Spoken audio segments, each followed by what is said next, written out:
Well, I started off discovering music when I was 7. I saw a child singer when I was living in South Africa. My family had moved from England to South Africa because I'm originally from England. And saw her sing and had a complete epiphany and knew that that's what I wanted to do.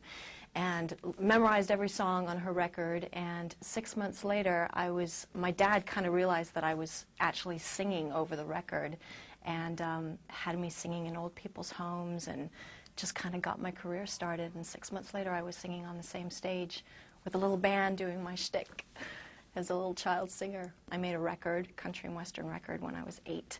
And I toured all over Africa in a bus and played all these different places and ended up going back to England for about 18 months. And I think I sang at like Caesar's Palace. And my dad was amazing because he managed me, and he didn't know anything about managing, but yet managed to get me these amazing shows. So I had like an act that I did, and came to America a long time ago and got signed to a big agency and started doing the state fair circuit, opening for big name acts. And I think the biggest audience I sang in front of was 37,000 people, which was amazing. And my parents told me that, you know, it's not nerves, you've got butterflies, you're excited. So, you know, I managed to really start to embrace that life, and I loved it very much, and did shows for the American Youth on Parade in Oklahoma, and just all kinds of benefits and that type of thing. I used to sing for the LAPD for their big police benefits at the Shrine Auditorium in LA, so I've sang at the Shrine many times. Around the same time that I came to America and I was signed to a big agency, they kind of had me signed to their film department, so I was actually a very small fish in a gigantic pond, and I was reading for stuff that was a little out of my league, you know, up against people like Jodie Foster and Brooke Shields and people like that. But I ended up, after a long time, changing agents and going with a smaller agency that had a voiceover department. And I auditioned for Jem. I think I did one public service announcement, one small voiceover before that, and then I auditioned for Jem, and I booked Jem. And I actually booked a film at the same time, too, so I was kind of doing both. As far as how I learned the voiceover thing, I was very comfortable already in front of a microphone, so that was just kind of a natural transition. And of course, when I was singing, I would learn dialogue in between my songs, you know, this next song, and give a little story. So I was kind of already acclimated to the whole acting thing. But as far as mentors on the show, everybody was older than me and took me under their wing, and it was great. I mean, anything that I didn't know, they were very gentle and kind. And Wally Burr, the director, was amazing, and, you know, just made me feel like $1,000,000, made me feel like they trusted me, but they would guide me and help me, and yeah, so we became a family. It was very cool. As far as the whole role model thing and what an impact that had, I had no idea when I did the show. I mean, I was still a girl myself, you know, I wasn't really thinking about that kind of stuff. But since going on the internet and seeing the huge following, and just recently on VH1, Pink talking about how she loved it, and the Donnas, you know, oh my God, we acted out Jem on the playground and we love Jem.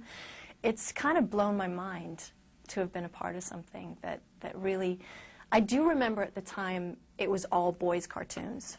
And I remember being kind of excited that this was for girls, because, you know, there needed to be something for little girls. And the whole singing thing, you know, that was kind of amazing. As far as my career as a singer-songwriter now, that's been, I would say, a real rebirth from the life, my prior career, I kind of call it, because I wasn't writing my own music back then. And I always knew that, that I had it in me.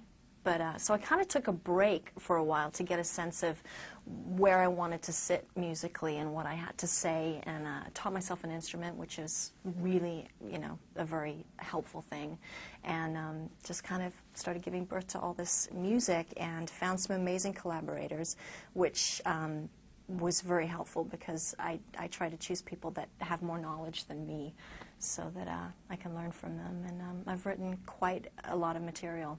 And I'm real happy now with where it sits musically, and I'm actually going to start shopping my stuff and playing out with my band a lot, and pretty excited.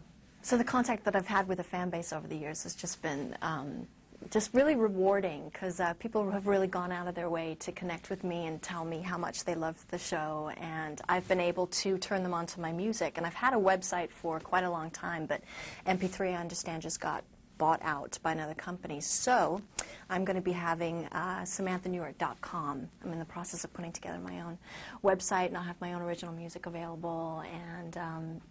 And I would love feedback from fans, that if they are interested, I'll even post on my website. I'll have a guest book, and I would love for them to sign it and just stay connected with me, you know, because the fans are a big part of why I love to do this.